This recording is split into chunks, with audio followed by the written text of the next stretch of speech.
নমস্কার বন্ধুরা, কেমন আছো তোমরা? আশা রাখি ঈশ্বরের কৃপায় সকলেই ভালো আছো, সুস্থ আছো। আর আমি তো ভীষণ ভীষণ ভালো আছি। সকাল সকাল ঘুম থেকে উঠেই আমি পায়েস রান্না করতে বসিয়ে দিয়েছি। আমার সোনুর জন্মদিনের দিন এটাই হচ্ছে আমার ঘুম থেকে উঠে প্রথম কাজ। তো সেটাই শুরু করে দিয়েছি। আর এদিকে টুকিটাকি নানা রকম কাজ চলছে। বাচ্চাদের জন্য সকাল সকাল ওটস দিলাম। আর আমি চেয়েছিলাম ফ্ল্যাটের দরজার সামনে গাঁদা ফুল ঝোলাবো। তো এখন এই বর্ষাতে ফ্রেশ গাঁদা খুব একটা বাজারে অ্যাভেলেবেল ছিল না। তো পম এর জন্য এই গাঁদাগুলোকেই কিনে এনেছে। তো খুব একটা কিন্তু খারাপ লাগছে না। আর বাপ্পা বাড়ি থেকে কলা গাছ নিয়ে এসছে, সেগুলোকেই এখন ঠিকঠাক করে দাঁড় করিয়ে দিচ্ছে। আর ওর সঙ্গে চলছে আমার খুনসুটি। আর পাপোশগুলোকেও বের করে সব জায়গা মতো পেতে দিচ্ছে। আর দরজার সামনে আমার ইচ্ছা ছিল আম পাতা ঝোলানোর। আম পাতা খুবই শুভ জিনিস। তো সেগুলো একদম আমাদের বাড়ি থেকেই নিয়ে আসা হয়েছে সকাল সকাল। তো সেগুলোই টানানো হচ্ছে। আর এদিকে পুজোর গোছানো গাছানো কিন্তু চলছে। মোটামুটি সময় তো আর বসে থাকবে না। আর কিছু চেয়ার টেবিলের ব্যবস্থা করা হয়েছে, কারণ দুপুরবেলা যখন লোকজন আসবে কোথায় বসতে দেব?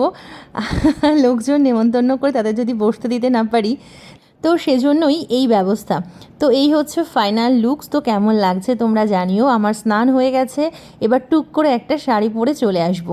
আর এদিকে কিন্তু পুজোর গোছানো গাছানো কিন্তু শুরু হয়ে গেছে, কারণ এক্ষুনি ঠাকুরমশাই চলে আসবে। আমি 9:30টার মধ্যে টাইম দিয়েছিলাম ওনাকে। আর এখান থেকেই আমি একজনকে নিয়েছিলাম, আমার পিসির পরিচিত। উনি এসেছে সকাল সকাল, একদম ঘর মুছে পুজোর বাসন মেজে রেডি করে দিয়েছে, এবং ওনাকে আমার সাথে সারাদিন থাকতে বলেছি পুজোর টুকটাক গোছানো গাছানো এইসব কাজকর্ম করে দেওয়ার জন্য। বাড়ি থেকেই দূর্বা আনা হয়েছে, আর সেগুলোই এখন 108টা বেছে নেওয়া হচ্ছে। সকাল বন্ধুরা, এই দেখো মোটামুটি রেডি হয়ে নিয়েছি। এখন 9:30 মতো বাজে। ঠাকুরমশাই এক্ষুনি এসে যাবে, পুজো শুরু হয়ে যাবে। তো এই দেখো ঠিক টাইমে ঠাকুরমশাই চলেও এসেছে। ওনার সকালবেলায় আরও এক জায়গায় পুজো ছিল, তো সেখানকার পুজো কমপ্লিট করে এখানে চলে এসেছে। আর এখন আমরা ফল কেটে নিচ্ছি। ওই দিদিকেই বলেছি ফল কেটে দিতে, অল্প স্বল্প কিছু ফল কাটবো, কারণ এখন খুব একটা কাটা ফল কেউ খেতে চায় না। যেটুকু পুজোয় লাগবে সেটুকুই কেটে রাখবো। আর ইনি হলেন দিব্যেন্দুদা, আমাদের ঠিক ওপরেই ওনারা থাকেন। অফিস যাওয়ার আগে আমাদের সাথে একটু কথা বলতে এসেছেন, এবং পুজো শেষ হওয়ার পরে উনি অফিস থেকে ফিরে আসবেন সেটাই বলে গেল। তো আমি এখন একটু সোনু দুষ্টুকে আদর করে নিচ্ছি, যেহেতু আজকে সোনুর জন্মদিন। এত ব্যস্ত থাকবো সোনুকে আদর করারই সময় পাবো না। তো এখন একটুখানি সময় পেয়েছি, সোনুকে অনেক অনেক আদর করে নিচ্ছি। আজ আমার মেয়ে 9 থেকে 10-এ পা দিল। তোমরা সকলেই ওকে আশীর্বাদ করো, ও যেন অনেক অনেক বড় হয়, মানুষের মতো মানুষ হয়। আসলে এমনিতেই ও অনেক বেশি সেন্সিটিভ, অনেক কিছুই ওর নজরে যায়। আমি চাই যে এরকমভাবেই ও সারা জীবন মানবিক থাকুক। অনেক ছোটোখাটো বিষয় ওর নজরে পড়ে, সেগুলো পরে একদিন তোমাদের বলবো। আর দিদিকে আদর করছি বলে চলে আসলো দুষ্টু একটুখানি আমার কাছে। দুষ্টু চায় যে ওকেই যেন সবসময় বেশি বেশি আদর করি। আর এদিকে ঠাকুরমশাই পুজোর গোছানো গাছানোগুলো করে নিচ্ছে। কালকে অনেকটাই রেডি করে গেছিলো, তো বাকিটা এখন গুছিয়ে নিচ্ছে। একটু এদিকে ওদিকে হচ্ছে, কারণ আসলে সব কিছু তো হাতের পাশে নেই, সব কিছু অ্যারেঞ্জ করতে হচ্ছে। বাড়িতে হলে কি হয়, সব কিছু কিন্তু গোছানো থাকে, আর এখানে সব কিছু আমাদের জোগাড় করতে হচ্ছে, তার মধ্যে এক জায়গা থেকে এক জায়গায় গিয়ে। তো ওই জন্য তো একটু অসুবিধে হচ্ছেই। আর ঠাকুরমশাই এদিকে এখানে 5টা পান, কলা, 5টা 5 টাকার কয়েন, পৈতে, বাতাসা এগুলো দিয়ে সাজিয়ে নিচ্ছে। আর আমাদের গেটের সামনে দুটো ওখানে ঘট বসবে, সেখানেও মাটি দিয়ে রেডি করা হচ্ছে। আর এই বাসনগুলো কিনে আনা হয়েছে নতুন এক্ষুনি, কারণ সব কিছু কোথায় রাখবো, বাটি ঘটি সব কিছুই না একটু কম কম হয়ে যাচ্ছে। তো শুধু কেনাকাটাই চলছে। আর দরজার সামনে দেখো দুটো ঘট বসানো হয়েছে। আর সকালে খাবার দাবারের জন্য আজকে কচুরি আর আলুর তরকারি আনা হয়েছে বাজার থেকে। সকাল সকাল বাড়িতে আর কোনো ব্যবস্থা করা হয়নি, আর সেটাই এখন সবাই মিলে সকালবেলা খাওয়া দাওয়া করছে। শুধু আমি আর পম ছাড়া, আমরা দুজনে উপোস আছি। আমাদের তো উপোস থাকতেই হবে, বাড়ির পুজো বলে কথা। আর আজকের দিনটা সত্যি এমনিতেই আমার কাছে ভীষণ একটা বিশেষ দিন, যেহেতু আমার মেয়ের জন্মদিন। আর এই দিনেই ফ্ল্যাট পুজোটা পড়ে গেছে, তো সেজন্য আমি এমনিতেই খুব খুশি। আমি সবসময় চাই আমার মেয়ে পড়াশুনোয় যতটা বড় হোক বা না হোক, ও এমনি মানুষ হিসাবে অনেক বড় হোক। তো চলো, এখন পুজো শুরু হয়ে গেছে। প্রথমেই এই বরণ ডালাটা নিয়ে আমাকে প্রদক্ষিণ করতে হবে। তো চলো সেই কাজটা এবার শুরু করে দেই ঠাকুর মশাইয়ের কথা মতো। আর এই যে আমার সঙ্গে আছে, ইনি হচ্ছেন আমার পিসি। পিসির বাড়ি এখানেই। তো পিসির বাড়ি থেকেই সমস্ত কিছু পুজোর বাসনপত্র এসেছে, ঠাকুরমশাইও ঠিক করে দিয়েছে পিসি। এমনকি আমাকে সাহায্য করার জন্য যাকে নেওয়া হয়েছে ওনাকেও পিসি ঠিক করে দিয়েছে। মোটামুটি এখানকার সব দায়িত্বই পিসিকে দেওয়া হয়েছে। তো চলো এবার প্রদক্ষিণের পালা।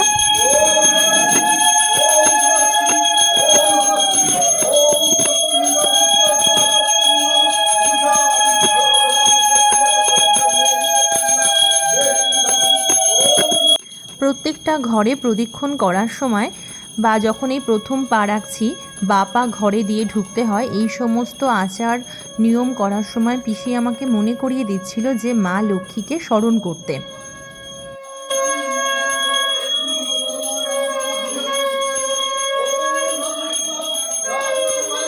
মা লক্ষ্মীকে মনে করেই আমি সব ঘর প্রদক্ষিণ করছিলাম, মা লক্ষ্মীর কথাই মনে মনে স্মরণ করছিলাম। আসলে মা লক্ষ্মী তো আমাদের ধন ঐশ্বর্যের দেবী।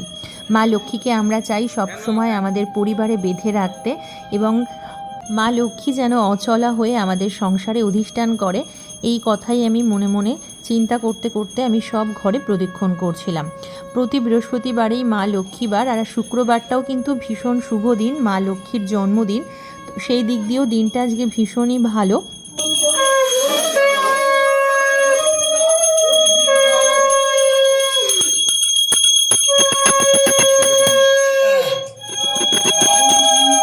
আমরা কিন্তু সবসময় সব কিছুতেই লক্ষ্মীশ্রী খুঁজি, আর আজকে আমরা নারায়ণ পুজো করলেও লক্ষ্মীর কথা স্মরণ করছি, কারণ লক্ষ্মী নারায়ণ দুজনেই কিন্তু এক। লক্ষ্মীকে পুজো করলে নারায়ণ খুশি হয়, আর নারায়ণ পুজো করলেও কিন্তু মা লক্ষ্মী খুশি হন। তো সেরকমভাবেই আমরা এক এক করে সব ঘরগুলো ঘুরে নিচ্ছি। তো এরপরে চলে যাব পরবর্তী ঘরে। আর যেহেতু দুটো ঘর আর এমন জিনিসপত্র রাখা একটু অসুবিধে হচ্ছিল, তো আমি চলে আসলাম আমার আসল জায়গা রান্নাঘরে। আর এখানে তো মা অন্নপূর্ণার অধিষ্ঠান, এখানে তো আসতেই হবে। তো এবার তারপরে আস্তে আস্তে বাকি জায়গাটা ঘুরে নেব। এরকমভাবে টোটালি 3 বার ঘুরতে হবে। প্রথমে ভেবেছিলাম বোধহয় একবার, তারপর ঠাকুরমশাইয়ের কাছে শুনে নিলাম। তো এইভাবেই 3 বার ঘুরে নিচ্ছি।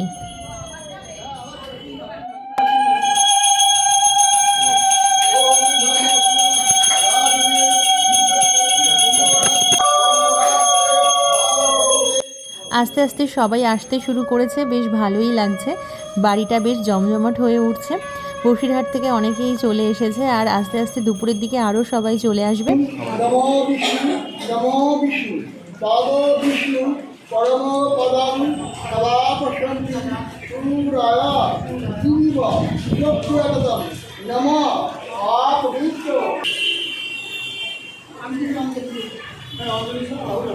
প্রদক্ষিণ হওয়ার পর আমি আর পম পুজোয় বসে গেছি। এখন ঠাকুরমশাইয়ের কথা মতো আমরা পুজো করছি, যেভাবে উনি বলছেন সেভাবেই করে নিচ্ছি। আর মোটামুটি আমাদের সামনে ওপরে নিচে যারা বসবাস করছে, কালকে এসে আমি আর পম সকলকে গিয়ে নিমন্ত্রণ করে এসেছি আজকে এখানে আসার জন্য।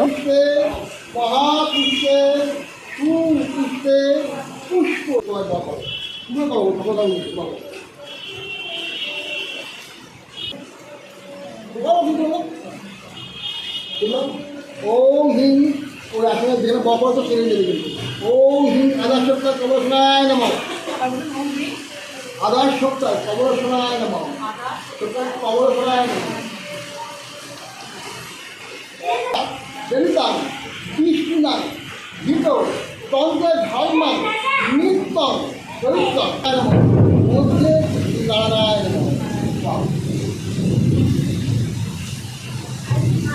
গুরু ব্রহ্মা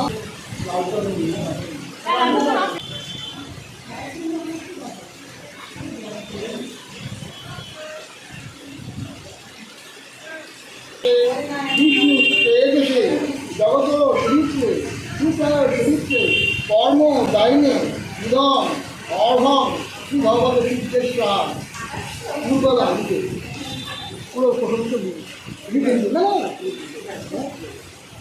আজকের পর্বটা এতটুকুই থাকবে, বাকি অংশ থাকবে পরবর্তী ব্লগে।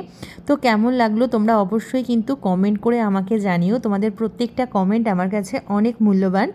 তো চলো আজকের মতো আসি, তোমরা খুব ভালো থেকো, সুস্থ থেকো। তো এখন আমরা খুব মন দিয়ে পুজো অর্চনা করে নেই।